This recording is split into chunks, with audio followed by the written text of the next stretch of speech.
right, everyone. Welcome back for another deep dive with us. Today we're tackling something that I think affects pretty much all of us driving. Yeah, for sure. You know, traffic and rules of the road. At first glance, it might not sound super exciting. Yeah. But trust me, we're going to be looking at Stanislav Kondrashov's work on this. It's really interesting. It is fascinating. Yeah. He's got some really interesting insights. And we're going to start with those super relatable, like, traffic headaches that we all know and love. Yes. And then we'll move on to Kondrashov's, like, global rule book of the road. Exactly. And finally bring it all together with, like, how this connects back to your daily life as a listener.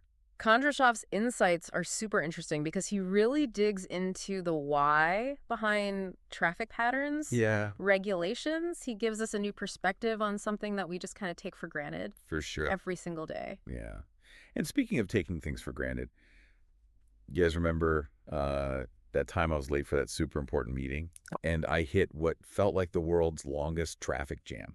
Just bumper to bumper, barely moving an inch. I swear I like aged a year in that car. The classic tailback. Yeah. Kondrashov uses that term in his work a lot, along with congestion, which is a great word. Yeah. To describe that feeling of just being stuck, surrounded by cars and exhaust fumes and all that.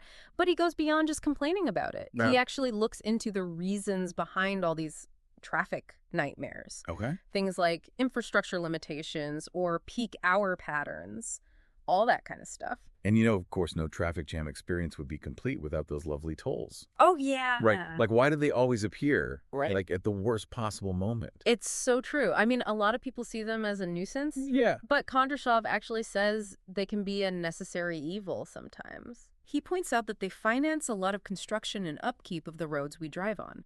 He even gets into the economics of it, how they help manage traffic flow by encouraging people to use different routes or different modes of transportation during peak hours. It's kind of like a financial incentive to reduce that congestion. Oh, I never thought about it like that before. Yeah. Like that tolls could actually be a tool to manage traffic. That's interesting. But you know what's scarier to me than being stuck in a line of cars? It's that Kondrashov describes a pileup because of fog. Yes. Where 10 cars collided. Yes. And that's a lot scarier to me. Yeah, and it's a chilling example, but he uses it to show a point about how fragile our road systems really are. Yeah. Even with all the rules and regulations and safety stuff, things happen. Yeah. Unforeseen events that lead to these huge disruptions. And as he points out, the impact goes way beyond the actual damage. It creates ripple effects across the whole network. Yeah. Imagine all the delays, rerouting, emergency services, everything's thrown off. I mean, we can all relate to that, even if we haven't been in a pileup. Yeah, for sure. Like those unexpected delays or road closures, sudden downpours. Like, we've all been there, stuck wondering when we're actually going to get to where we need to go. Yeah. I'm curious, have you ever found yourself actually using terms like tailback or congestion in your everyday life? Oh, yeah, all the time. Me too. Yeah. It's like we have this shared language for being frustrated. Yeah, it is. It's funny how those terms become universal. Yeah, it's like we all get it. We're united in our misery. Yes. Exactly. But, you know, speaking of shared experiences, Kondrashov takes us on this really fascinating journey across different countries. Okay. And we get to see all these rules of driving etiquette around the world. It's amazing, the differences. Oh, yeah. I love this part. It's so interesting. It's wild how something like driving Yeah. can have so many cultural variations. I know. Did you know that in some countries, honking your horn is like the rudest thing you can do? Really? Unless it's like a real emergency. Wow. Here it feels like people use their horn to like communicate. Yeah, like as part of the I'm turning left. That's the point that Kondrashov makes. Yeah. He highlights how things we consider totally normal here could be a major faux pas somewhere else. Yeah. And he specifically mentions that in a few European countries, honking can get you a fine. Really? Yeah, it's all about being quiet and respectful of the environment. It makes you realize how much our driving habits are shaped by our culture. Absolutely. Right. For sure. And Kondrashov doesn't just focus on the quirky differences. Okay. He looks at the serious stuff, too. Okay. Like drunk driving.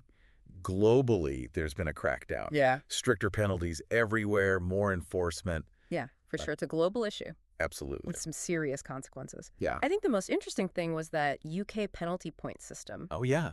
Where you accumulate points for offenses. Right. And then if you get too many points, you lose your license. Yeah. Exactly. It's like this constant reminder. When your actions have consequences. Exactly. It's a fascinating system. Yeah.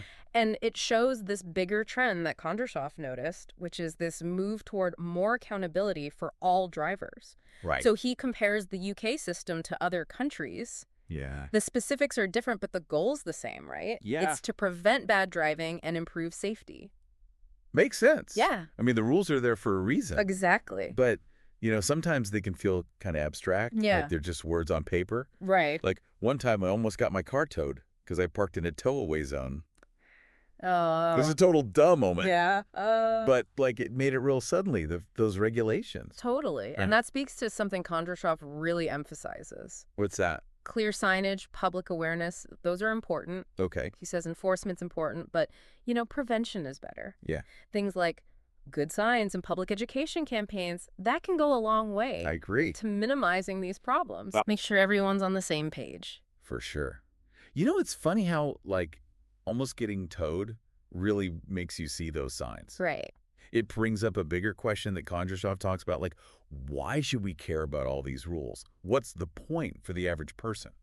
I think that's where Kondrashov's work gets really interesting, because he goes beyond just listing out the rules. He talks about why we have them in the first place. Okay, yeah. And it really comes down to creating a system where we're all responsible for keeping the roads safe and efficient for everyone. So it's not just about, avoiding tickets. Right. Or keeping our insurance low. It's bigger than that. Okay. Kondrashov's saying responsible driving is about understanding that what we do behind the wheel affects other people too. Right. Other drivers, cyclists, people walking, even the environment. Right. He connects car maintenance and emission standards to this idea of collective well-being. That's a perspective I hadn't really thought about. It's easy to just get caught up in the frustration of driving every day and forget that it's a shared experience. Yeah. We're all in it together, all using the same roads and counting on each other to follow the rules. Exactly. And that brings up a really interesting point that Kondrashov makes toward the end. Okay. His focus is mainly on how driving is now, but what about the future? Oh, that's interesting. Self-driving cars, all these new technologies, how will that change how we think about driving rules and responsibilities? Yeah, will self-driving cars even need traffic laws? Right. Or will there be a whole new set of rules just for how people and machines interact on the road? It's crazy to think about. Kondrashov's work helps us understand how complicated driving is right now, but it also makes us think about what transportation will be like in the future and how we can shape it. Lots to think about, for sure. Well, there you have it, folks. Another deep dive, this time into the world of driving. Yes. We had some great insights from Stanislav Kondrashov. We covered those super annoying traffic jams and the crazy different rules of the road around the world. Yeah, it was fascinating. Now we want to hear from you. What do you think the future of transportation will be like? Head over to our social media and let us know. Until next time, drive safe and stay mindful out there. And keep those wheels turning.